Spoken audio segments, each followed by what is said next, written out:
And I say it's rather like you've lived your whole life in one of those Irish towers, the top of an Irish tower, and it has 5 windows, and you perceive reality through those 5 windows. What I suggest is that when somebody's brain structures are such that schizophrenia starts to manifest itself, it's as if you spotted a trapdoor in the roof, and you've opened the trapdoor, and suddenly you're perceiving reality as it really is, the reality behind the reality. Now, there is a talk I also do on particle physics, which clearly I haven't got time to do here, but one of the areas I discuss is the hard science behind the idea that there's a reality behind the reality, and I cite the theories of Professor David Bohm. And David Bohm suggested something called the implicate order, and he also suggested that reality was holographic in nature. And I argue that what happened to my friend when he could hear the electricity in the wires, and indeed what Vincent van Gogh perceived, was the reality behind the reality. It's something I call the Bohmian IMAX. Okay? So here we have the idea that your doors of perception are wide open. And it was Blake, as I've said, who was the first person to really use this term. And his words resonate. If the doors of perception were cleansed, everything would appear to man as it is, infinite. For man has closed himself up till he sees all things through a narrow chinks of his cavern. Now obviously there's a Platonic link there, but effectively what Blake is saying is something that has been subsequently developed by people like Henri Bergson and Aldous Huxley, that the brain is an attenuator. The brain is there to take out information, because if we took all the information that was coming in at any one time, it would drive us insane. So what the brain does, it selects the things you need in order to function as a human being. So how does this work within the brain? Where's the neurology of this? Well, I suggest that the culprit of all this, there are 2 culprits. The first one is this structure here, called the corpus callosum. And the corpus callosum is a muscle-like body that links, and muscle and nerves that links the 2 hemispheres of the brain. I suggest that depending upon how much information travels across that gap depends upon the levels of perception of reality. As I said, we have migraine, we have temporal lobe epilepsy, we have bipolar, and we have schizophrenia. However, when those communication channels, the corpus callosum, is cut, some very, very strange things have been recorded. In the 1950s and 1960s, there was a series of operations done on individuals that had severe epilepsy.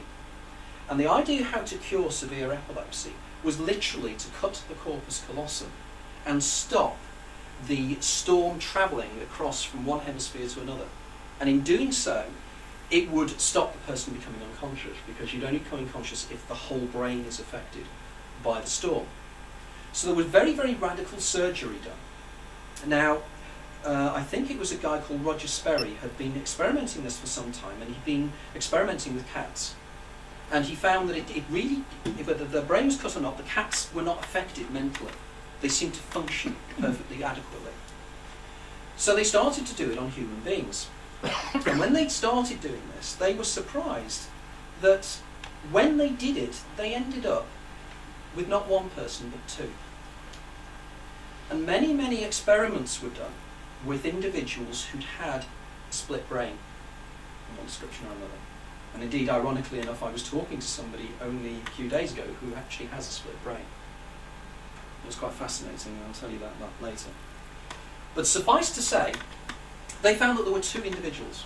Now this is something that even going back to the time of Dr. Wigan, back in the early 19th century, Wigan had suggested, why is it that we have 2 hemispheres of the brain? What is the reason for that? Why is it that the 2 hemispheres of the brain mirror image each other? With the exception of the pineal gland, everything is reproduced from one side of the brain to the other. It seems to be curious beyond belief as to why we would have that. You know, nature normally doesn't do these kind of things in the same way as this. But when they did the experiments, and they found that the personality that is found in the non-dominant hemisphere, usually the right hemisphere, cannot speak. And the reason it can't speak is there's something called Broca's area, which as the person develops, seems to be the area that, of the part of the brain that seems to develop speech. And Wernicke's area is another area in the brain which is to do with other areas. I think it's to do with understanding and recognition. So they found that you can't directly communicate with this other personality that's created by a split brain. But it doesn't mean they can't communicate. And there was one classic example of this, a case by a young man by the name of P.S., known by his initials. And P.S., they used to do a series of experiments on P.S., and they used to talk to him, and he had Scrabble cards and everything else. And there was one time where they were asking P.S. what he'd like to be when he grew up. And he turned around, he said he'd like to be a surveyor. As he said he'd like to be a surveyor, his left hand shot out, motivated by the non-dominant hemisphere, picked up a group of Scrabble things and wrote automobile racer. So clearly this was an example of just how different the two personalities can be. They've also come to the conclusion now that probably we don't need one whole hemisphere. And again, a young lady I met a couple of days ago, only one hemisphere in her brain. Perfectly adequate.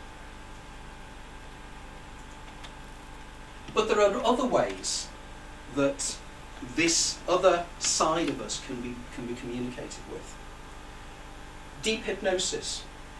It's unfortunate today that Tony Crawley isn't here, because Tony does deep hypnosis with his clients. He's a psychotherapist. And when he came to one of my talks last summer, he said, you've got to come round to my place because some of the things you were saying have absolutely amazed me, because I'm seeing this manifested in my patients. And what he does, he takes people into a very, very deep hypnotic state. And rather like people before him, when you take people to a particular deep hypnotic state, another being manifests itself. Something else starts to communicate. It's not the everyday personality, it's something else. Ernest Hilgard was the first person to really come across this, and he called it the hidden observer. And he did lots and lots of experiments on just how effective the hidden observer is. But also, many of you guys will be aware of this, deep meditation.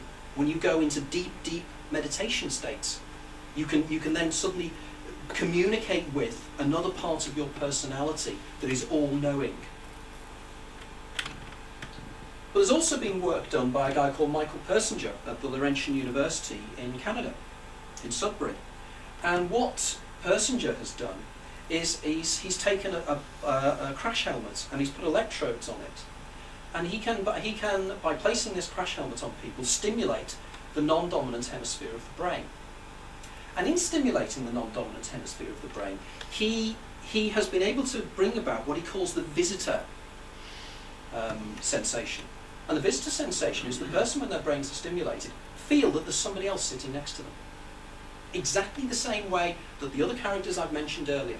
It can be stimulated within the brain. Indeed, Persinger has taken that further and said he believes that this use of ultrasound in stimulating the brain is probably some of the reasons why there are hauntings in certain places. They've done some certain tests and they found some places that are really famously haunted is because there's ultrasound in the building. So what is happening is the subconscious is picking up the fact that there's ultrasound and it's stimulating perceptions of your other self, and you feel there's somebody else there. It's quite interesting stuff. Drugs. You discuss with people about mescaline, ketamine, LSD, and various other mind-expanding drugs. Time after time you'll read that people will turn around and say, I encountered something else, another part of me, a hidden part of me, that seemed to know things that I didn't know. The other fascinating thing, and it's only a recent thing I've found, is VADA. The VADA test is something devised by a guy called VADA. And again, the lady I met last week who was temporal lobe epileptic was actually given the VADA effect. She was given a VADA injection before she had radical brain surgery to cut out parts of her brain. What VADA does is you actually place it into the carotid artery, so sodium amytal, and it goes up and it will deaden your dominant hemisphere. So literally your eidolon, for want of a better term, is put to sleep, and the Daemon comes out. And I asked her what it was like, and she said it was the most peculiar feeling. I was me, but I wasn't me. I had this, you guys will probably know that, I had the oceanic feeling.